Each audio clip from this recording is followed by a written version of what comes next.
Hey, what's going on? Peter Amato here with Why Eagles Why Game Film Breakdown. We're going to take a look back at the Eagles versus Denver, the big win. We're going to take a look at some of the game film and break it down. And we're going to take a look at their next week's opponent, which is the New Orleans Saints, and see some keys to how they have to win that game and break down a little bit of the Titans versus Saints game film. All right, let's get started.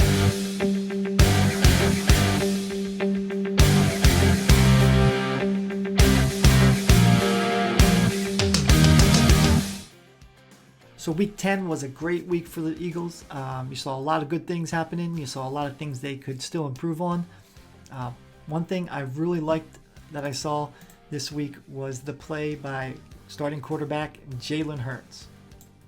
One thing he did really well, and I really liked to see him do, was he kept his head downfield as he took the ball, whether it was behind center or whether it was out of the RPO.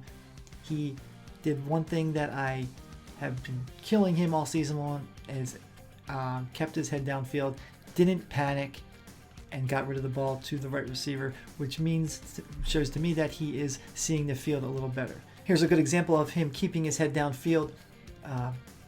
In the first quarter, he's rolling out. It looks like a broken play. A couple weeks ago, he probably would have tried to run for a couple 1 or 2 yards, maybe throw the ball out of bounds. But you see his head, he keeps his head downfield. He sees Quez Watkins coming across, and he completes a strike right to Quez Watkins, which shows me that he's seeing the field a lot better, and you like to see that out of a young starting quarterback. Next play I really liked here. He does this a few times throughout the games where it looks like a broken play, but he keeps his head downfield. Right here, this looks like a completely broken play. Kind of gets a little lucky here finding Goddard, but again, he keeps his head downfield. First quarter, let's stop it right here. A few weeks ago, you may see Jalen feel the pressure and run out to the right and try to dump it off. But here he stays in the pocket. He slides to the left beautifully and makes a nice strike. And of course, Goddard does the rest there. Next big play of the first quarter is, as you know, the big play to Devonta Smith. You look at this play and you think, oh, Devonta Smith did most of the work here.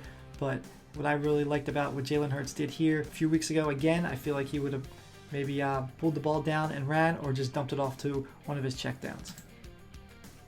There's another great example that I saw from Jalen Hurts, keeping his head downfield, not panicking, stepping up in the pocket when he feels the pressure. He didn't panic. He did not tuck the ball. He just kept going through his reads. Strike, Devonta Smith, touchdown. Another great thing I liked about this game is Sirianni's ability to kind of consistently stay with the run game.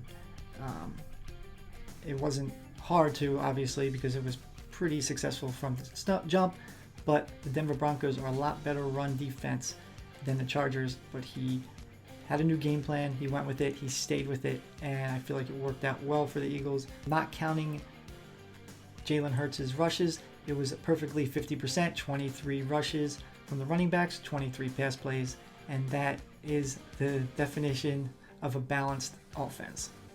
I've been saying from the get-go, I don't understand why Jordan Howard was on the practice squad. I feel like he would be an asset on our team. I'm glad that he's on the team. Under better circumstances, of course, Miles Sanders had to get hurt for that, but I'm glad they do see potential in him still.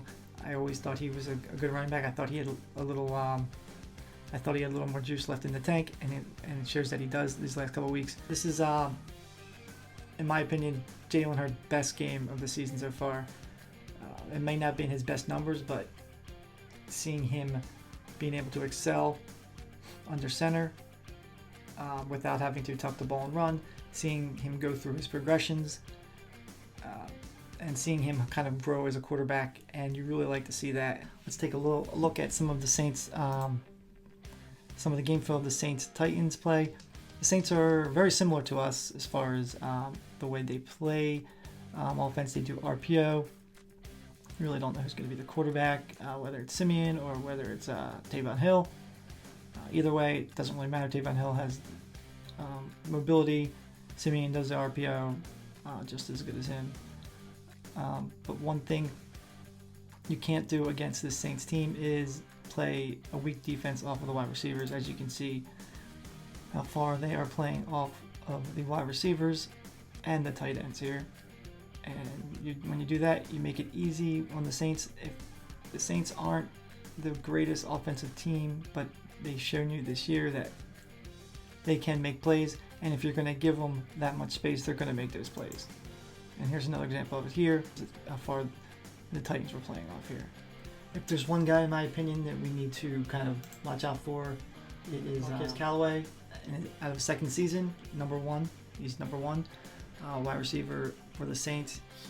He's fast, he's big, 6'2", 204 pounds, and he can make our defense kind of look small the way he plays. One thing I noticed that watching the Titans-Saints game, the Saints do tend to blitz in bunches, and if we can pick up those blitz plays, if Jalen Hurts can pick up those blitz plays before they happen and get it to the open receiver, we could do some damage.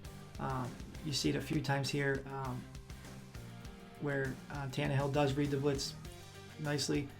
Tannehill reads this middle linebacker blitz perfectly. If Jalen Hurts can do this, can read that blitz and get it to their guy, then we can have a nice field day against the Saints defense. Well, there you have it. That's my game film breakdown for this week.